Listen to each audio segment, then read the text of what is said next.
Hi friends, तर आज आपण एक नवीन भरती बघू की जी वैद्यकीय शिक्षण व औषधी द्रव्य विभागाअंतर्गत जे शासकीय वैद्यकीय महाविद्यालय सोलापूर आहे त्या ठिकाणी चतुर्थ श्रेणी कर्मचारी गट संवर्गासाठी पदभरती काढण्यात आलेली आहे. आणि ह्या पदभरतीविषयी आपण आता जाणून घेणार आहोत. त्याविषयीची माहिती पुस्तिका दिलेली आहे. तर आपल्यातले बरेचसे विद्यार्थी आहेत की जे त्यांना फक्त नोकरीची आवश्यकता असते, घरची परिस्थिती वगैरे चांगली नसते, त्यामुळं त्यांच्यासाठी पण ही खूप महत्त्वाची भरती आहे.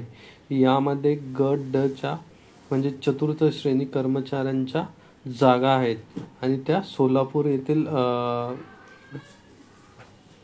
शासकीय वैद्यकीय महाविद्यालय जे आहे डॉक्टर वेशपायन स्मृती शासकीय वैद्यकीय महाविद्यालय या ठिकाणी त्या निघालेल्या आहे.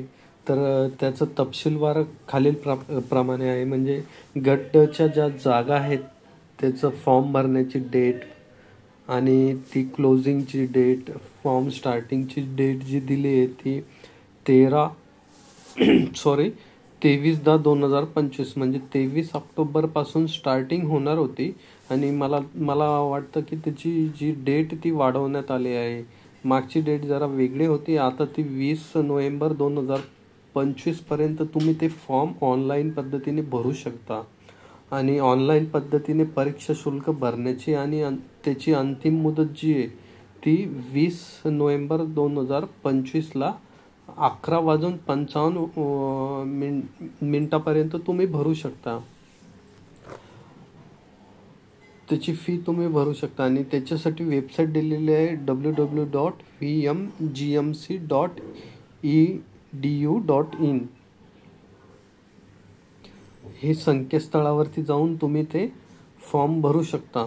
ऑनलाईन परीक्षेचा दिनांक वगैरे जो आहे तो सगळं त्या वेबसाईटवरती तुम्हाला जी दिली आहे www.vmgmc.edu.in या संकेतस्थळावर जाऊन तुम्ही ते चेकआउट करू शकता. याच्यामध्ये तुम्हाला मी थोडक्यात माहिती सांगतो की जागा किती असतील, काय असतील. तर त्यांनी ही माहिती पुस्तकं तुम्ही सविस्तर वाचून घ्या. त्याच्यामध्ये खूप रूल्स वगैरे दिले आहेत.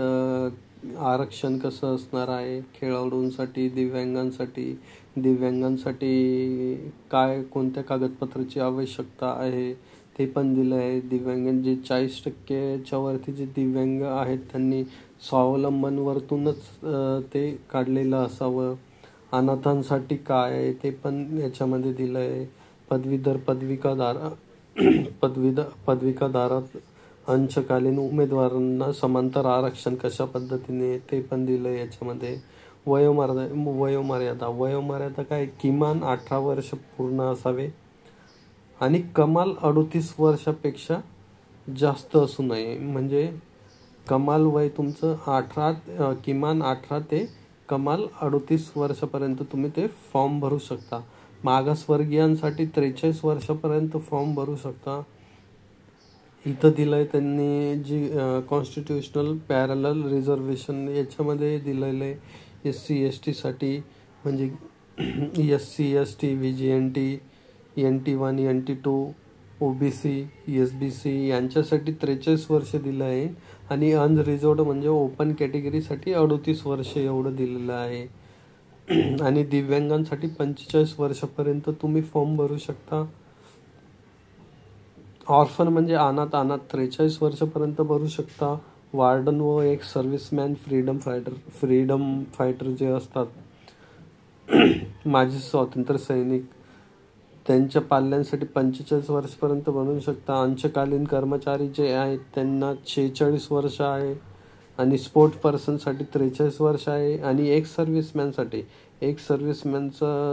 जे त्याचं एक GR आहे 2010चा. त्यानुसार काय होतं, माजी सैनिकांसाठी शासन सेवेतील वर्ग 3 व वर्ग 4 मधील पदांसाठी विहित वयोमर्यादेत सूट ही सदर उमेदवाराच्या सशस्त्र दलाच्या झालेल्या सेवे इतका कालावधी अधिक 3 वर्ष इतकी राहील. तसेच अपंग माजी सैनिकांसाठी कमाल वयोमर्यादा ही 45 वर्षापर्यंत राहील. म्हणजे त्यांनी काय केलेलं आहे, सेवेतील कालावधी अधिक 3 वर्ष, म्हणजे त्यांची जर सेवा 30 वर्ष झाला असेल प्लस 3 म्हणजे 33 वर्षापर्यंत ते फॉर्म भरू शकतात असं त्यांनी दिलं आहे. आता बघू आपण याच्यामध्ये जागा वगैरे बघून घेऊ आपण किती आहे. तर जागा त्यांनी कुठे दिल्या आहेत, बहुतेक खाली दिल्या असेल. हां, तर हे बघा जागा त्यांनी दिल्या आहेत. शिपाईसाठी संवर्ग ड मध्ये येतात शिपाई, माळी आणि अंधार खोली परिचार. अंधार खोली परिचार हे पण शिपायाचंच पद आहे.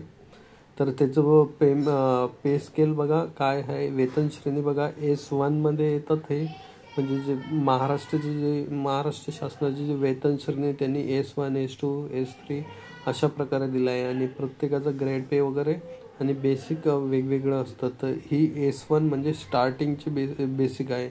म्हणजे आपल्या महाराष्ट्र शासनामध्ये 15,000 हे मिनिमम बेसिक आहे. तर मिनिमम बेसिक किती पे स्केल किती याचा 15,000 ते 47,600. याच्या किती जागा आहेत, शिपायाच्या 15 जागा आहेत, माळीची 1 जागा आहे आणि अंधार खोली परिचारची 4 जागा आहेत. अशा एकूण 20 जागा आहेत. आणि त्यांनी हे पण दिले पद भरतीचे नियम व शैक्षणिक अर्हता त्यांनी ते पण दिलं आहे. म्हणजे तुम्ही बेसिकली SSC पास असाल, उत्तीर्ण असाल तर तुम्ही तो फॉर्म भरू शकता. म्हणजे तुमची नुकतीच 12वी झाली आहे. 12वी झाली म्हणजेच काय, तुमचे 18 वर्ष कंप्लीट झाली आहे आणि तुम्ही कोणताच काहीच डिग्री वगैरे काहीच केली नसेल तरी पण तुम्ही फॉर्म भरू शकता. कारण तिचं मिनिमम क्वालिफिकेशन हे फक्त 10वी आहे. तर यांनी बाकीचे जे फॉर्म्स वगैरे आहे, समांतर आरक्षण वगैरे ते सगळं इथं दिलेलं आहे. तुम्ही एकदा ते बघून घ्या. जे परिशिष्ट वन वगैरे काही नियम वगैरे असतात, लहान मुलांचे कुटुंब, ते सिलेक्शन झाल्यानंतर तुम्हाला द्यावं लागतं आणि ते तुम्हाला भरून द्यावं लागतं. लहान कुटुंबाचे प्रमाणपत्र वगैरे ते सर्व त्यांनी दिलं आहे. तर अशा प्रकारे ही भरती आहे. तर 10वी वाल्यांसाठी ही खूप चांगली संधी आहे की ज्यांना जॉबची खूप गरज आहे.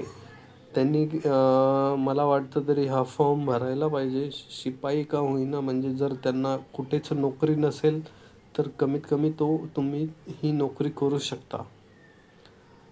तर थँक्यू, धन्यवाद.